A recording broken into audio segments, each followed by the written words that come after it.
బంగారం రేటు పెరిగింది. ఇంకా మిడిల్ క్లాస్ వాళ్ళు ఎవరు కూడా కొనలేరులే ఇంకని మనం రోజు అనుకుంటున్నామా?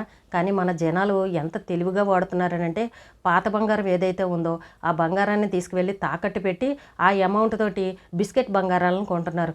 బేగం బజార్లోని ఒక బంగారం షాప్ ముందు చూడాలి, విపరీతంగా లైన్ కట్టారు.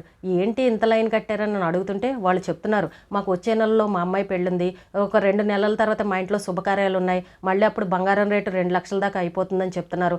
అందుకే ముందుగా మేము ఈ రకంగా కొనుక్కుంటున్నాం. మా దగ్గర డబ్బులు లేవు, కానీ పాత బంగారాన్ని తాకట్టు పెట్టి ఆ డబ్బులతోటి ఈ బిస్కెట్ బంగారాన్ని కొంటున్నాము. ₹2 వడ్డీకి ఆ డబ్బులు తీసుకొచ్చాము, మెల్లగా అప్పు తీర్చుకుంటాము, మళ్ళీ 2 లక్షలు పెరిగిందనంటే మేము కొనలేం కదా అని చెప్పేసి ఈ రకంగా మాట్లాడుతున్నారు.